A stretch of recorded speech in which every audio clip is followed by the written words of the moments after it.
नमस्कार जी। आज हम एक बहुत ही दिलचस्प और गहरे विषय पर बात करने वाले हैं। जी। मन, वचन और कर्म की एकता। ये विचार रामकृष्ण परमहंस की शिक्षाओं से बहुत गहराई से जुड़ा है ना? बिल्कुल। और आज हम इसी पर थोड़ी गहराई से बात करेंगे। हमारे पास कुछ विचार हैं, कुछ लेख हैं जो इस पर रोशनी डालते हैं। हाँ, और हमारा मकसद ये समझना है कि ये जो तालमेल है सोचने, कहने और करने में, ये आखिर इतना जरूरी क्यों है। सही बात है। ये हमारी रोजमर्रा की जिंदगी, हमारी प्रार्थनाएं, यहाँ तक कि हमारी सफलता को कैसे छूता है। रामकृष्ण परमहंस का वो सीधा सा संदेश मुझे हमेशा याद आता है, अपने ही विचारों से गद्दारी मत करो। मतलब अगर हमारे अपने अंदर ही इतनी खींचतान हो तो बाहर जीवन में स्थिरता कैसे आएगी? सोचने वाली बात है। बिल्कुल। और ये सिर्फ कोई ऊंची फिलॉसफी नहीं है, इसका बड़ा प्रैक्टिकल मतलब व्यावहारिक पहलू है। हाँ, जैसे देखिए, रामकृष्ण अक्सर कहते थे कि सच्ची प्रार्थना जो एकदम सरल हो, दिल से निकले, वो कभी खाली नहीं जाती। अच्छा, उन्होंने इसे एक बच्चे के उदाहरण से समझाया था।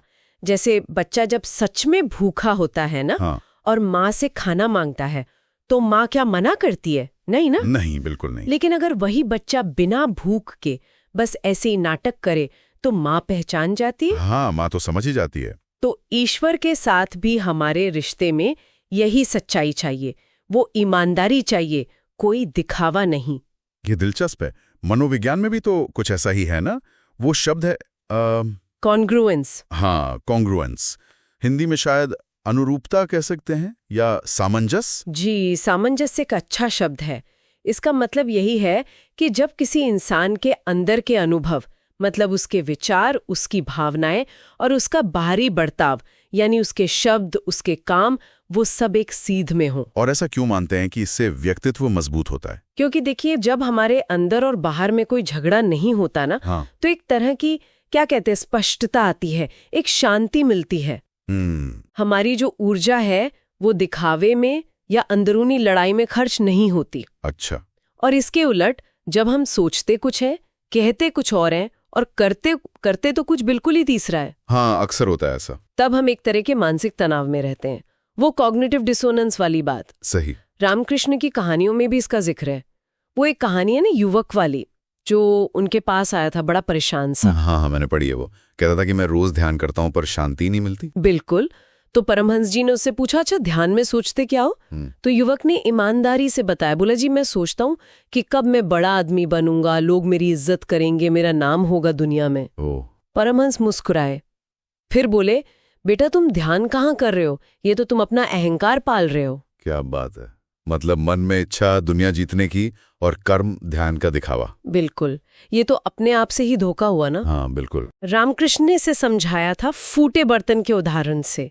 जैसे फूटे बर्तन में पानी डालेंगे तो क्या होगा? टिकेगा ही नहीं, बह जाएगा सारा। सही। बस वही हाल ऐसे बिखरे हुए, मतलब असंगत मन का होता है। उसमें शांति या ईश्वर का अनुभव टिक नहीं सकता। ये बात तो सोचने पर मजबूर करती है। तो इसका मतलब ये हुआ कि जब हम कोशिश करते हैं अपने विचारों और कर्मों को एक लाइन में लाने की, चाहे वो मुश्किल ही क्यों ना लगे, तो उसका असर अच्छा होता है। निश्चित रूप से। सिर्फ प्रार्थना में ही नहीं, बल्कि जीवन के हर हिस्से में। बिल्कुल। जब आपके विचार, आपके वचन और आपके कर्म सब एक ही दिशा में जा रहे हों, तो आपके व्यक्तित्व में एक नेचुरल पावर आती है, एक प्रामाणिकता आती है। लोग भी आप पर आसानी से भरोसा करते हैं। सही। रामकृष्ण का तो ये मानना था कि जब आप अंदर से सच्चे होते हैं ना, और उसी सच्चाई से काम करते हैं, तो जैसे पूरी कायनात, पूरा ब्रह्मांड आपकी मदद करने लगता है। वाह, ये तो कुछ जैसे वेदों में ऋत और सत्य की बात होती है, वैसा लग रहा है। हाँ, काफी मिलता जुलता है। सत्य मतलब जो सच है, और ऋत मतलब वो नेचुरल कॉस्मिक ऑर्डर, वो प्रवाह जिसके हिसाब से सब कुछ चलता है। अच्छा। तो जब हमारे कर्म सत्य पर टिके होते हैं, तो हम खुद ब खुद उस ऋत के साथ, उस प्रवाह के साथ जुड़ जाते हैं। तो ये सिर्फ कोई नैतिक बात नहीं हुई है, तो जीवन को ज्यादा सहज, ज्यादा फ्लो में लाने का एक तरीका भी हुआ। बिल्कुल। इसी को शायद आप व्यक्तित्व की पारदर्शिता कह रही थी। हाँ, ट्रांसपेरेंसी। जब मन वचन कर्म में एकता होती है तो पर्सनालिटी में पारदर्शिता आ जाती है।